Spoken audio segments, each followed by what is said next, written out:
प्राचीन समय में विद्यार्थी गुरुकुल में रहकर ही बड़ा करते थे। बच्चे को शिक्षा ग्रहण करने के लिए गुरुकुल में भेजा जाता था। बच्चे गुरुकुल में गुरु के सानिध्य में आश्रम की देखभाल किया करते थे और अध्ययन भी किया करते थे।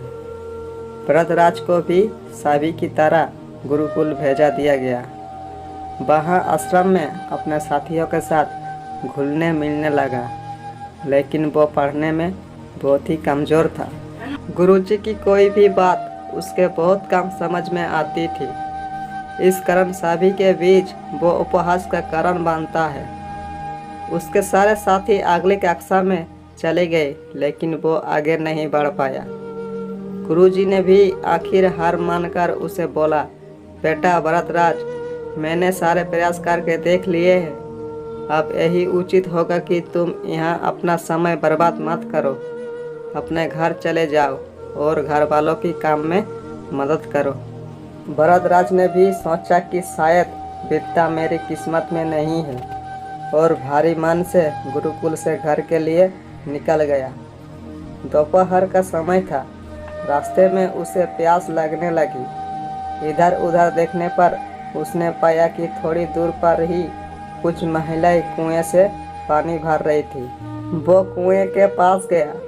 वहाँ पत्थरों पर रस्सी के आने जाने से निशान बने हुए थे।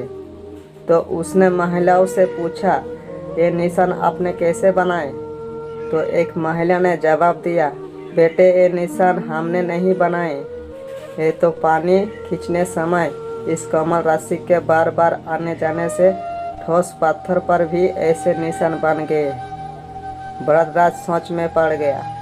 उसने विचार किया कि जब एक कोमल से रस्सी के बार बार आने जाने से एक ठोस पत्थर पर गहरे निशान बन सकते हैं, तो निरंतर अभ्यास से मैं विद्या ग्रहण क्यों नहीं कर सकता।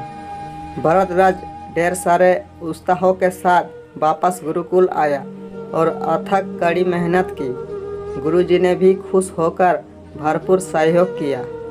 कुछ ही सालों बाद यही मदबुद्धि बालक भरतराज आगे चलकर संस्कृत व्याकरण का महान विद्वान बना, जिसने लघु सिद्धांत कौमुदी, मध्य सिद्धांत कौमुदी, सर्व सिद्धांत कौमुदी की रचना की। दोस्तों, अभ्यास की शक्ति का तो कहना ही क्या है। ये आपके हर सपने को पूरा करेगी। अभ्यास बहुत ज़रूरी है, चाहे वो खेल में हो या पढ़ाई में या किसी और चीज़ में। बिना अभ्यास के आप सफल नहीं हो सकते हो। अगर आप बिना अभ्यास के केवल किस्मत के भरोसे बैठे रहोगे, तो आखिर में आपको पछतावे के सिवा और कुछ हाथ नहीं लगेगा।